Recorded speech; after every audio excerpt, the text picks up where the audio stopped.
Hello everyone, आज again शुरू करेंगे हम बेसिक सेकेंड ईयर मैथमेटिक्स और हम कर रहे हैं आपका पेपर 2 रियल एनालिसिस। उसमें हमारा चैप्टर 3 चल रहा है, सीक्वेंस चल रहा है, ठीक है। तो उसी के टर्म में आज हम कंटिन्यू करेंगे। कुछ हम मोनोटोनिक कन्वर्जेंस थ्योरम के करेंगे, मतलब मोनोटोनिक कन्वर्जेंस थ्योरम, मतलब हम कुछ इंक्रीजिंग नॉन डिक्रीजिंग यानी डिक्रीजिंग के जो थ्योरम है कन्वर्जेंस के, वो हम आज करने वाले हैं, ठीक है। कि अगर मोनोटोनिक इंक्रीजिंग कोई फंक्शन है तो वो कब कन्वर्ज करता है, ठीक है। इस पॉइंट और मोनोटोनिक डिक्रीजिंग है तो वो कब कन्वर्ज करता है, ठीक है। तो इन चीज़ों को हम आज डिस्कस करेंगे और एक और थ्योरम करेंगे, ठीक है। तो इस वीडियो में बने रहिएगा, ठीक है। अगर आप चैनल पर नए हैं तो प्लीज़ सब्सक्राइब करें, वीडियो को लाइक करें, शेयर करें, कमेंट करें। डिस्क्रिप्शन में आपको लिंक मिलेगा, ग्रुप का ज्वाइन हो सकते हैं, ठीक है। और वहाँ से जाकर आप डिस्कस करेंगे, अपने जो भी डाउट्स हैं डिस्कस कर सकते हैं, इजीली देंगे, डिस्कस सकते हैं, कोई प्रॉब्लम नहीं है। और आपको डिस्कशन में एक AST फैन क्लब का चैनल का लिंक मिलेगा, जाकर सब्सक्राइब कर सकते हैं। और वहाँ आपके कमेंट को पिकअप किए जाते हैं, लिए जाते हैं, आपको क्वेश्चन का आंसर दिए जाते हैं, ठीक है। तो आइए सेकंड टर्म में हम चल शुरू करते हैं। पहला हम जानते हैं थ्योरम क्या कहता है। पहले मोनोटोनिक कन्वर्जेंस थ्योरम, पहला थ्योरम कहता है इफ अ नॉन इंक्रीजिंग का मतलब क्या हुआ, डिक्रीजिंग, ठीक है, डिक्रीजिंग सीक्वेंस। कहीं भी नॉन इंक्रीजिंग की बात की जाएगी तो आप समझना कि वो डिक्रीजिंग की बात की, sequence which is bounded below. अगर कोई हमारे पास कोई सीक्वेंस है, डिक्रीजिंग सीक्वेंस है, क्या है, डिक्रीजिंग सीक्वेंस है, क्या है, मोनोटोनिक डिक्रीजिंग सीक्वेंस है और बाउंडेड बिलो है, देन इट इज कन्वर्जेंट। तो हम कहेंगे क्या कि वो कन्वर्जेंट होगा, क्या होगा, कन्वर्जेंट होगा। And its limit is it's greatest lower bound. इसका मतलब क्या है, ग्रेटेस्ट लोअर बाउंड यानी इनफीमम। ग्रेटेस्ट लोअर का मतलब क्या होता है, इनफीमम, सॉरी यहाँ पे आप इनफीमम लिख सकते हैं। जो इनफीमम सेट होता है उसकी बात की जा रही है, समझ में आ रहा है। तो ग्रेटेस्ट लोअर का मतलब क्या हुआ, किसी सेट का इनफीमम। यानी कह रहा है कोई भी मोनोटोनिक डिक्रीजिंग सीक्वेंस है और बाउंडेड बिलो है, देन इट इज कन्वर्जेंट। तब हम बोलेंगे कि वो कन्वर्जेंट है, यस।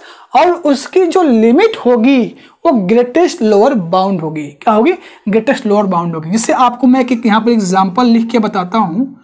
देखिए 1/n सीक्वेंस लीजिए, 1 n बराबर रखिए, 1 2 रखती जाइए, 3 रखती जाइए, नेचुरल नंबर ऐसे रखेंगे तो ये आपका क्या है, एक मोनोटोनिक क्या है, डिक्रीजिंग सीक्वेंस है, राइट।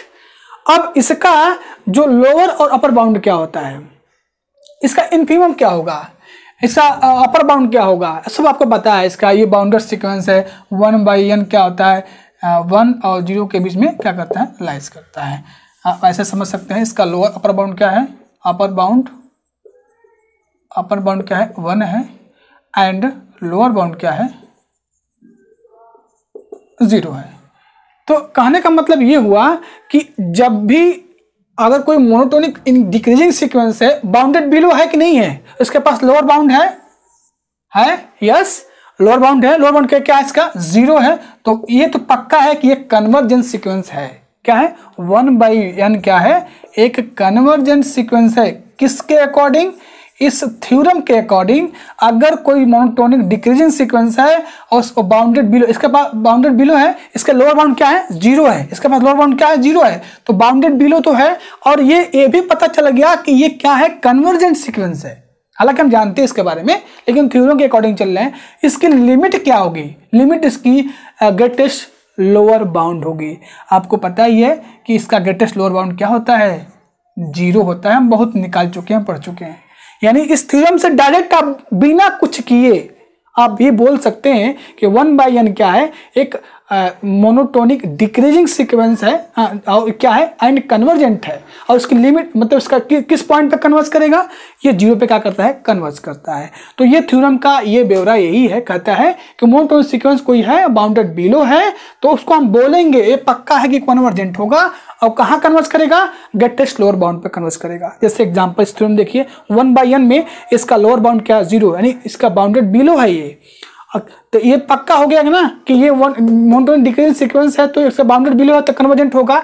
अब कहाँ करेगा, इसका लोअर लिमिट क्या है, इसका लिमिट क्या हो जाएगा आपका, 0 में, ग्रेटेस्ट लोअर बाउंड क्या हो जाएगा, इसका 0 ही होगा।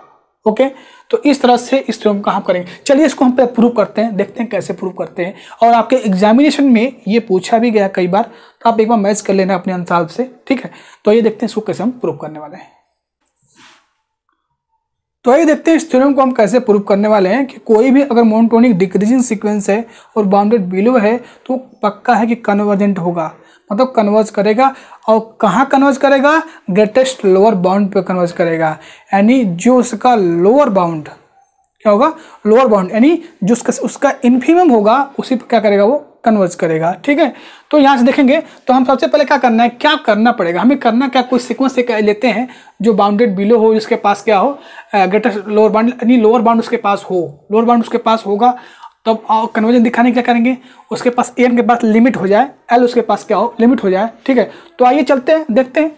Late n be a monotonic decreasing sequence which is bounded below. पहली लाइन यही आपको लिखना है कि मान लेते हैं एन एक ऐसा सीक्वेंस है जो मोनोटोनिक डिक्रीजिंग सीक्वेंस है और बाउंडेड बिलो है। बाउंडेड बिलो का मतलब क्या है? उसके पास लोअर बाउंड है। Let L be the greatest lower bound of sequence n. और हमने क्या नेक्स्ट लाइन क्या माना? मान लिया कि एल जो है ना इसका ग्रेटेस्ट लोअर बाउंड है, लोअर बाउंड इसका क्या है? एल है। तो यहां से नाउ सॉरी एल नहीं, इसका क्या है? इन्फिमम क्या है? एल है, यानी ग्रेटेस्ट लोअर बाउंड क्या है? उसका एल है। नाउ वी सो डेट, अब हमें दिखाना क्या है? एन क्या कर जाए? एल पे कन्वर्ज कर जाए, प्रूफ हो जाएगा हमारा। तो सिंपल है, आप डिफिनीशन जाइए, कन्वर्जन डिफिनीशन फॉलो करिए, उसी से प्रूफ किया गया है, बिल्कुल इजी है। मान लेते हैं कोई एक एप्सिलॉन ग्रेटर देन 0 नंबर मान लिया, कोई भी एक पॉजिटिव नंबर मान लेते हैं। सिंस अगर एप्सिलॉन ग्रेटर देन 0 है और एल क्या है? उस सीक्वेंस एन का ग्रेटेस्ट लोअर बाउंड है, तो अगर उसमें कोई भी पॉजिटिव नंबर एप्सिलॉन में ऐड करते हैं तो एल से क्या होगा? बड़ा होगा। Since L plus epsilon is greater than L, therefore L plus epsilon is not a lower bound of AN। बिल्कुल सही है। L लोअर बाउंड है तो इसमें एप्सिलॉन आप ऐड कर दिए तो ये तो कभी लोअर बाउंड नहीं बनेगा सीक्वेंस AN का, क्योंकि कोई भी छोटी से छोटी पॉजिटिव नंबर ऐड करोगे तो वो L से बड़ा हो जाएगा, L प्लस एप्सिलॉन। यहाँ तक ठीक है। And there exist m belong to natural number such that, जो एम होगा ना, एम जो टर्म होगा सीक्वेंस एन का, वो क्या होगा? लेस होगा। किससे? एल प्लस एप्सिलॉन से। क्या हो जाएगा? लेस होगा। ऑब्वियस है, लेस होगा, होना ही होना, क्योंकि एक एम आपको ऐसा मिलता है जिसके बाद उसके एम और एम के बाद के जो सीक्वेंस के टर्म है वो क्या करते हैं? अगर एल उसका क्या है? लिमिट है, तो उसके नेबरहुड में क्या करते हैं? लाइज करते हैं एन के इनफाइनाइट वैल्यू के लिए। तो यहां से क्या हो जाएगा? एम जो होगा एल प्लस एप्सिलॉन से लेस होगा। Since n is monotonic decreasing, इसका मतलब क्या हो गया? एन आपको क्या हो जाएगा? मोनोटोनिक डिक्रीजिंग सीक्वेंस हो जाएगा, ठीक है। इसका मतलब क्या हो जाएगा? एम जो है क्या हो जाएगा? लेस होगा एम से, पक्का है, लेस होगा, लेस होगा। उसके बाद ये किससे लेस है? एल प्लस एप्सिलॉन से। एम क्या कर रहा है? जो एन है वो किससे? एम जो है लेस है किससे? एम से, ठीक है। और एल प्लस एप्सिलॉन से क्या है? एम लेस होगा। फॉर एवरी, या तो एन या एन से बड़ा, मतलब या तो एम या एम से बड़ा कोई भी आप नंबर लेंगे। इक्वेशन फर्स्ट करिए यहाँ से। तो यहाँ से हमें ये देखने को मिलता है कि जो एन होगा वो लेस होगा एल प्लस एप्सिलॉन से। फॉर एवरी, कोई भी आप एम ले, एम एन के इक्वल टू ले ले, एल ले। तो यहाँ से हमें पता चलता है कि L is the greatest lower bound of N. क्या होता है? क्या हो जाएगा? L is the greatest lower bound of N, imply करेगा N greater than equal to N greater than equal to L greater than equal to L minus epsilon. Obvious है कि N क्या हो जाएगा? बड़ा हो जाएगा, या तो उसके इक्वल होगा एल के, और ये क्या होगा? एल क्या होगा? एल माइनस एप्सिलॉन से क्या पक्का ही बड़ा होगा, है ना। कोई भी आप पॉजिटिव एप्सिलॉन लेके चेक कर सकते हो। For every n belong to natural number, तो यहाँ से n greater than L plus epsilon, n जो है बड़ा है या इक्वल है एल के। एल क्या है हमारा? एल हमारा क्या है? ग्रेटेस्ट लोअर बाउंड है, ठीक है। तो ऑब्वियस है उसमें से कोई भी एक पॉजिटिव आप एप्सिलॉन माइनस करते हो तो वो क्या हो जाएगा? इससे बड़ा ही होगा, चाहे आप एन नेचुरल नंबर से कुछ भी लो। इक्वेशन 1 2 करिए इसको। अब आप देखेंगे ध्यान से, 1 और 2 को देखो, इक्वेशन फर्स्ट और 2 को देखो। हाँ, देखने से आपको क्या रिलेशन मिलेगा? L minus epsilon less than N और less than L plus epsilon, यानी एन का जो एन का जो टर्म, एन टर्म जो है वो क्या कर रहा है, एल के नेबरहुड में क्या कर रहा है, उसके एन के इनफाइनाइट वैल्यू के लिए क्या कर रहा है, वो उसके एन के इनफाइनाइट वैल्यू लाइज कर रहा है एल के नेबरहुड में। एम और एम से बड़ा जितने भी नंबर हम ले रहे हैं वो जो सीक्वेंस के एन के इनफाइनाइट वैल्यू के लिए एल के नेबरहुड में क्या करेगा, लाइज करेगा। ये जो लाइन है ना, यही लाइन है mod n minus L less than epsilon for every, या तो n greater than equal to होगा या एम एन के इक्वल होगा या उससे बड़ा होगा। तो इससे इंप्लाई ये करता है कि एन एल पे कन्वर्ज करता है। इसका मतलब क्या है, एन कन्वर्ज टू एल, हमें कन्वर्ज दिखाना था, ठीक है। तो इसका मीनिंग ये है कि इस सीक्वेंस अगर ये एन जो है एल का लिमिट है तो या तो एम और एम के बाद जो भी सीक्वेंस के टर्म हो गए उसमें से माइनस करें तो इस पॉजिटिव नंबर एप्सिलॉन से क्या होगा, उसका मॉडुलस लेस होगा। इस तरह भी आप समझ सकते हैं, ठीक है। तो ये रहा थ्योरम आपका कि कोई भी सीक्वेंस जो है मोनोटोनिक डिक्रीजिंग है तो और वो बाउंडेड बिलो है तो पक्का है कि वो कन्वर्जेंट होगा।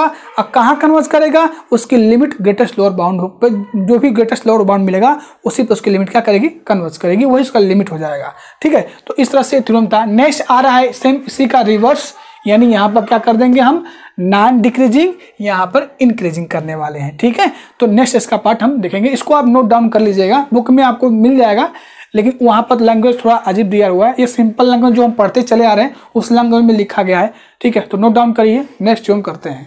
तो ये नेक्स्ट थ्योरम देखते हैं। नेक्स्ट थ्योरम में क्या पूछा जा रहा है, सेम उसका रिवर्स है, इसमें इंक्रीजिंग की बात की जाएगी और इसमें बाउंडेड एबव हो जाता है, इसका जो लिमिट है वो लिस्ट अपर बाउंड पे कन्वर्ट करता है ना, सिंपल है। कह रहा है if a non decreasing, non decreasing का मतलब इंक्रीजिंग सीक्वेंस, ठीक है, is bounded above then it is convergent and its limit is least upper bound. क्या हो जाएगा, लिस्ट अपर बाउंड, यानी सुप्रीमम, उसके सुप्रीमम में क्या करेगा, कन्वर्ज करेगा, ठीक है। तो यही हमें प्रूव करना। सबसे पहले हम क्या प्रूव करते हैं, मोनोटोनिक इंक्रीजिंग प्रूव कर देते हैं, ठीक है। उसके बाद बाउंडेड एबव हो जाएगा, बाउंडेड एबव हो जाएगा तो उसका लिमिट हम क्या कर देंगे, लिस्ट अपर बाउंड पे कन्वर्ज दिखा देंगे। तो जो उसका लिस्ट अपर बाउंड है, यानी उसका उस सीक्वेंस इंक्रीजिंग सीक्वेंस का जो लिस्ट अपर बाउंड अगर जो है वही उस सीक्वेंस का क्या कर रहा है, लिमिट आ रहा है, ये आपको प्रूव कर देना है। तो देखिए यहाँ पर क्या करने वाले हम, let n be a monotonic increasing sequence which is bounded above, one line आपको यही लिखना है, चाहो तो आप अपने वर्ड्स में भी लिख सकते हो, कोई प्रॉब्लम नहीं। तो लेट मान लेते हैं ना, एन जो है ना, ये एन हमारा मोनोटोनिक इंक्रीजिंग सीक्वेंस है और बाउंडेड क्या है, एबव है। यही तो हमें दिखाना है, ये दिखाना है ना, कोई सीक्वेंस मोनोटोनिक इंक्रीजिंग है, बाउंडेड एबव है तो कन्वर्ज करेगा, उसका जो लिमिट होगा वो लिस्ट अपर बाउंड पे हो जाएगा, जो होगा उस सीक्वेंस का वही उसका लिमिट हो जाएगा। अब हम मानेंगे यहाँ पर small u be the least upper bound of sequence n, एक सिंपल वर्ड है, देख रहे हैं जो दिया उसी को लेकर चल रहे हैं। अब हमने मान लिया कि जो एन क्या है, मोनोटोनिक इंक्रीजिंग सीक्वेंस है, बाउंडेड एबव है और यू का लिस्ट अपर बाउंड है उस सीक्वेंस एन का। तो अब हमें प्रूव करना है, क्या करना है, हमें प्रूव करना है, हमें यही नहीं प्रूव करना है कि जो एन होगा वो यू पे कन्वर्ज करेगा। अगर ऐसा कर देते हैं तो हमारा थ्योरम क्या हो जाएगा, प्रूफ हो जाएगा। तो चलिए प्रूव करते हैं। लेट एप्सिलॉन बी ए गिवन नंबर, देन क्या हो जाएगा, यहाँ से देखिए ये लाइन देखिए, अगर यू उसका लिस्ट अपर बाउंड है, क्या है, यू उसका लिस्ट अपर बाउंड है, तो जो हमने पॉजिटिव एप्सिलॉन चूज कर रहे हैं उसमें से अगर माइनस कर दें तो यू से क्या हो जाएगा, वो छोटा हो जाएगा, यानी you minus epsilon less than you. तो इसका मतलब ये होगा यू माइनस एप्सिलॉन जो होगा is not upper bound of n. Obvious है कि अगर यू उसका लिस्ट अपर बाउंड है, ठीक है, तो इसका मतलब का यू में से अगर माइनस हम करें एप्सिलॉन, जो एप्सिलॉन कुछ भी आप चूज कर सकते हैं पॉजिटिव नंबर, माइनस करते हैं तो जो लिस्ट अपर बाउंड है उससे क्या हो जाएगा, ये लेस हो जाएगा। इसका मतलब क्या है, यू माइनस एप्सिलॉन क्या है, वो अपर बाउंड नहीं बनेगा। देयर एग्जिस्ट, तब हमें एक ऐसा एम नेचुरल नंबर से मिलने वाला है जो सीक्वेंस का टर्म होगा इससे बड़ा होगा। जो यू माइनस एप्सिलॉन है ना, वो क्या होगा, उससे बड़ा उस सीक्वेंस का एक टर्म, आपको एक ऐसा एम मिलेगा नेचुरल नंबर से, ठीक है। इसका हम कह सकते हैं क्या कि एन इज मोनोटोनिक इंक्रीजिंग, क्या बोलेंगे, मोनोटोनिक इंक्रीजिंग, ठीक है। क्या कर रहा, इंक्रीज कर रहा। अब एम यहाँ से आप क्या करोगे, जो भी आपको नेचुरल नंबर से एम मिले, तो यहाँ से क्या हो जाएगा, यहाँ से होगा n greater than equal to m greater than u minus epsilon for every, कोई भी आप ले लें एन, एम चूज करें, एम आप m n equal to n ले, एम इक्वल टू जो भी नंबर लेते हैं, हर टर्म सीक्वेंस का इस एन का वो या तो एन के इक्वल होगा एम, या तो एम और एंड एम क्या होगा यू माइनस एप्सिलॉन से बड़ा होगा, चाहे कोई भी आप सीक्वेंस का टर्म ले लें। मान लो हमने लिया क्या, A1 ले लिया, A2 ले लिया, A3 लिया, जो भी लेते हैं एक ऐसा एम आपको मिल ही जाएगा, ही मिल जाना है, ठीक है। तो इस तरह से हो जाएगा। इसका मतलब इससे क्या मिलता है हमको कि जो एन है वो ग्रेटर देन है किससे, यू माइनस एप्सिलॉन से। किससे ग्रेटर है, यू माइनस एप्सिलॉन से। चाहे आप कुछ भी एन ले, एम इक्वल टू या तो एन ले या उससे बड़ा ले। ये इक्वेशन नंबर फर्स्ट बन जाएगा हमारा। अब यहाँ से also use least upper bound of n, तो लिस्ट अपर बाउंड है तो ऑब्वियस से एन जो होगा less than equal to u plus epsilon होगा। क्या होगा, यू प्लस एप्सिलॉन होगा, क्योंकि लिस्ट अपर बाउंड सुप्रीमम जो आपका होगा तो वो क्या हो जाएगा, उसमें आप अगर एप्सिलॉन ऐड करते हो तो सीक्वेंस के जो भी टर्म है ये यू प्लस एप्सिलॉन से क्या होंगे, लेस होंगे या तो उसके इक्वल होंगे, क्योंकि आपका जो लिस्ट अपर बाउंड है सुप्रीमम है वो इस सीक्वेंस का बड़ा सेट होगा ना, बड़ा नंबर होगा ना, तो या तो उसके इक्वल होगा या तो उससे क्या होगा, लेस होगा। सीक्वेंस के जितने भी टर्म हैं आप यहाँ पर देख लीजिए, एन इक्वल टू कुछ भी रखो, एन बराबर 1 2 3 कुछ भी रखते जाओ, इससे हमें पता चलता है कि n less than equal to u plus epsilon. Equation 2 हो जाएगा। फ्रॉम 1 एंड 2 हम ये कह सकते हैं इन दोनों को कंपेयर करके कि u minus epsilon less than n less than u plus epsilon. चाहे आप एम इक्वल टू एन ले या उससे बड़ा कोई भी नंबर ले ले, मतलब सीक्वेंस के एन के जो भी टर्म होंगे एन के इनफाइनाइट वैल्यू के लिए यू इसका अगर लिमिट है तो उसके नेबरहुड में लाइज करने वाले हैं एन के इनफाइनाइट वैल्यू के लिए। ये मीनिंग क्या है, इसका मतलब क्या है, एन यू पे कन्वर्स कर रहे हैं। इसका मीनिंग ये है एन का जो लिमिट है यो यू है, ये डिफिनेशन करते चले आ रहे हैं सीक्वेंस में हम कन्वर्जेंट का। तो इंप्लाई करता है mod n minus u less than epsilon for every n greater than equal to m. यानी इसका मतलब क्या हो गया कि जो एन का लिमिट होगा वो क्या मिलने वाला है, यू मिलने वाला है। इसका मतलब कह देंगे हम कि एन क्या करेगा, यू पे कन्वर्स करेगा, ठीक है। यानी कोई भी मोनोटोनिक इंक्रीजिंग सीक्वेंस है वो बाउंडेड एबव है तो डायरेक्टली बोलेंगे कि वो तो कन्वर्जेंट होना ही होना है। अब कहाँ कन्वर्स करेगा, उस सीक्वेंस के लिस्ट अपर बाउंड पे कन्वर्स करेगा, यानी सुप्रीमम पे कन्वर्स करेगा। जो उसकी लिमिट होगी वो सुप्रीमम होगी उस सीक्वेंस की। समझ में आ रहा है ना।